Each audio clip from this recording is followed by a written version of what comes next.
Hola, buenas tardes, buenas noches, buenos días para los que estén viendo este video, esta grabación. Vamos a dar inicio con la clase 7, ya la semana 7 de nuestra materia, metodología de la investigación en ciencias sociales.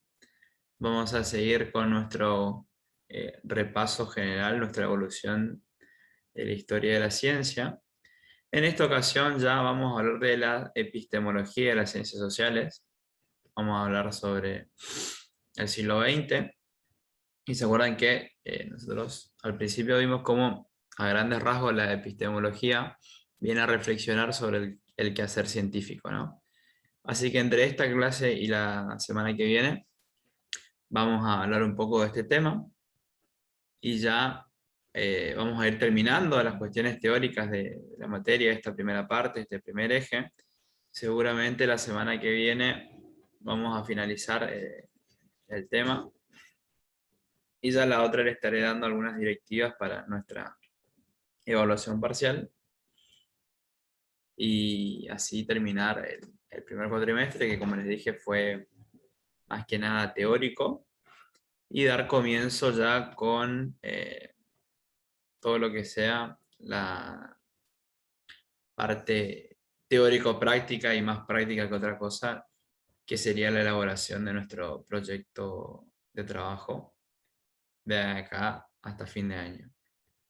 Así que bueno, vamos a comenzar. No es mucho lo que vamos a ver hoy porque me pareció mejor, porque para una mejor comprensión, para que estos temas son tanto complejos, requieren una lectura, una reflexión eh, bastante pronunciada, bastante marcada, ¿no? Así que lo dividí en dos partes.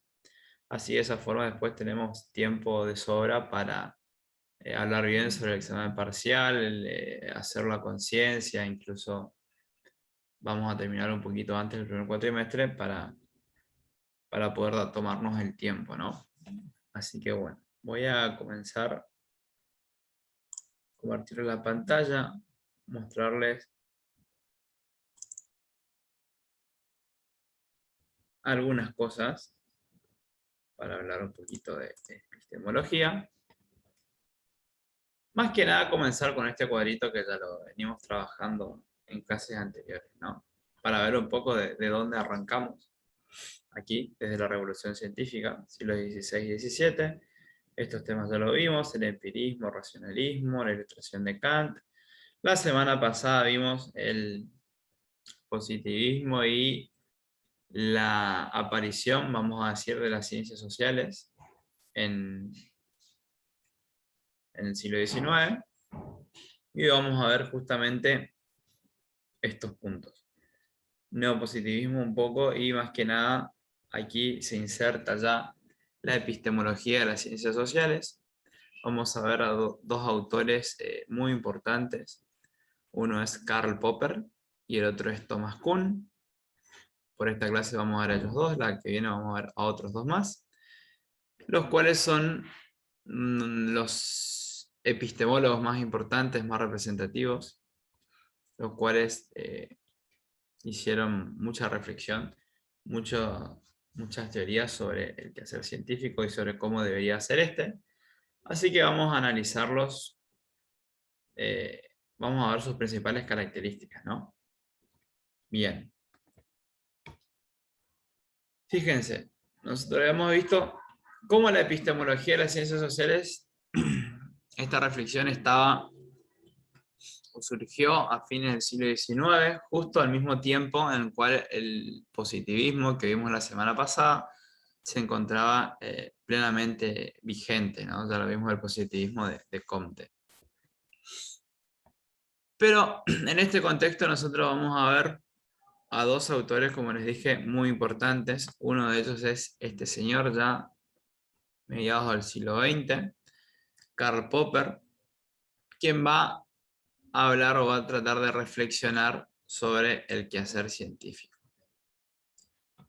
Y nosotros aquí vamos a atender, hay que tener en cuenta, como les dije, que la epistemología está muy relacionada también a la filosofía, a la reflexión, a repensar. Es algo distinto a la ciencia que nosotros venimos viendo. el objetivo de estos autores era el de poder reflexionar, criticar, matizar, polemizar sobre las teorías científicas vigentes, ¿no? Van a ser muy críticos, van a tratar de comprobar o no si son válidas. Por eso que vamos a ver cómo le van a ir buscando la vuelta, como se dice vulgarmente. Van a tratar de comprobar o no, van a tratar de ver si las teorías vigentes hasta este entonces son consideradas válidas o se pueden considerar como apropiadas para el desarrollo de la ciencia. Sobre todo también pensando en nuestra materia de ciencias sociales, que ya vimos la clase pasada, las problemáticas que surgieron a la hora de poder aplicar el método científico a las ciencias sociales.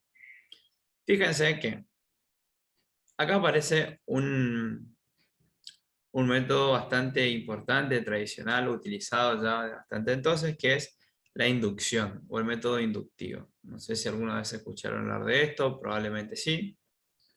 Pero cual, fíjense, la primera definición sería: la inducción permite el establecimiento de enunciados universales a partir de enunciados singulares, observaciones o experimentos.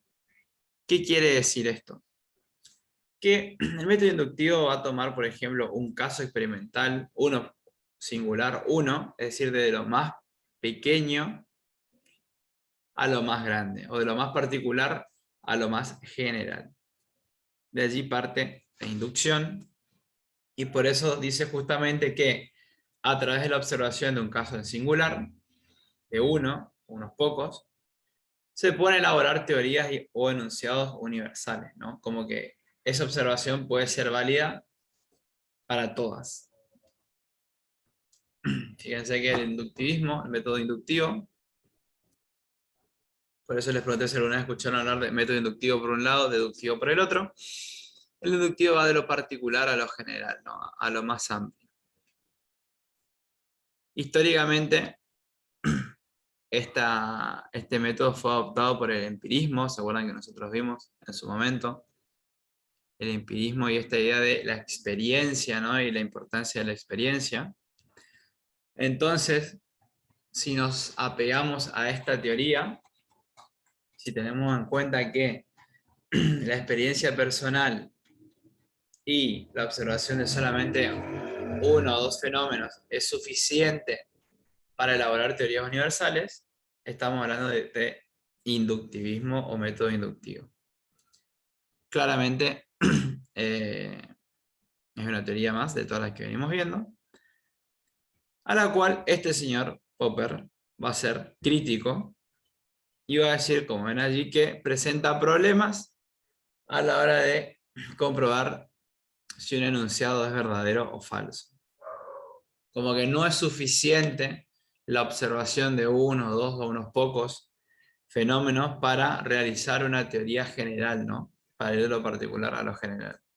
Esta va a ser la crítica de Popper al método inductivo.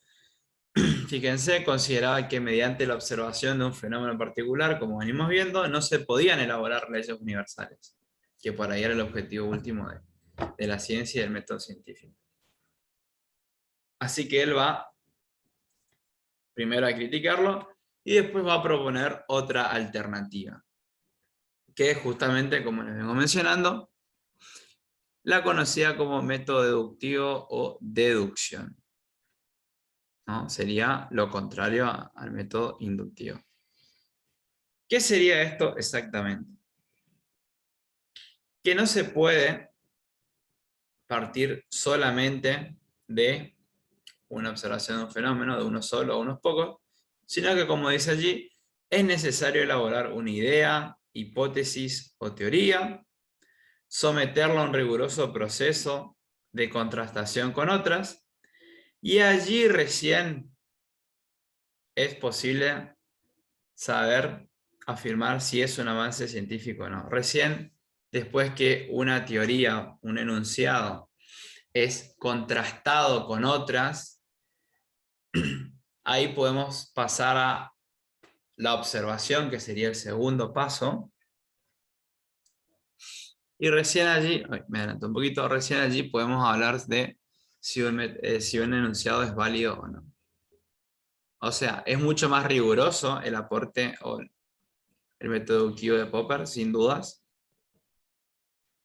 Y es mucho más complejo. No se fía de la observación de unos pocos fenómenos, sino que por el contrario, considera que tiene que haber una contrastación, ya vamos a ver también más adelante qué es eso, una observación de fenómenos mucho más amplia, ¿no? Recién allí podemos hablar de una teoría científica o no.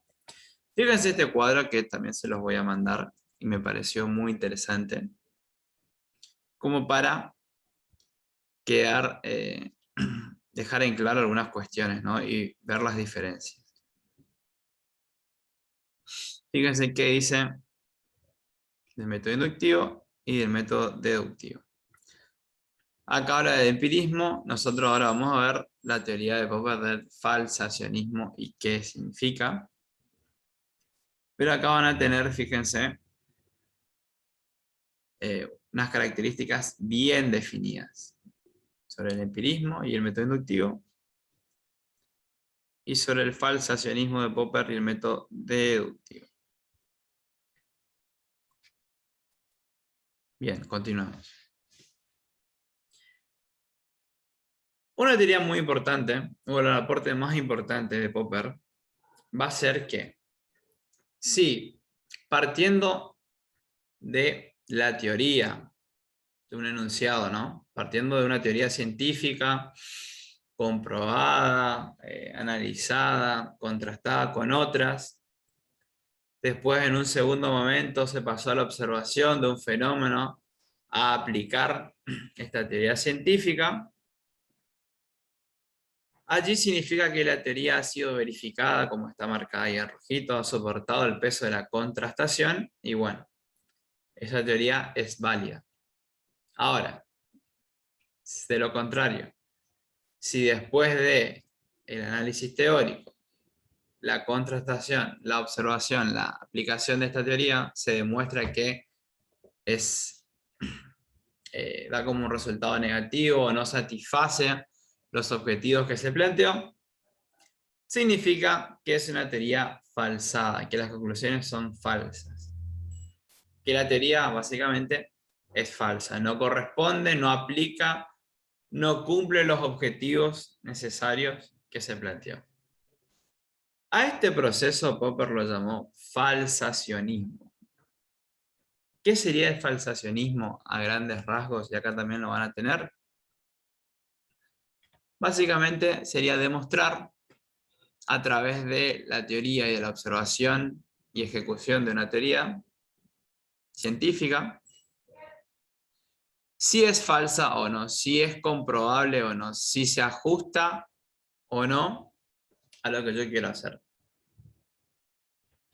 La idea de falsacionismo fue muy importante, es muy importante, y el aporte de Popper sigue siendo crucial. También porque demostró que las verdades científicas o los enunciados científicos son provisorios, que no son absolutos, que no son definitivos, como marca la inducción, sino que siempre están sujetos a poder ser modificables, ¿no? Que una teoría pueda reemplazar a la otra. Así que esto es muy importante que ustedes tengan en cuenta. Nosotros tenemos la clase, pero también les voy a dar un texto para que lo lean. Saben que podemos hablar en cualquier otro momento, ya que esta idea de falsacionismo de Popper es muy importante, vuelvo a insistir, que ustedes puedan comprender cómo piensen que nosotros veníamos viendo cómo iban apareciendo diferentes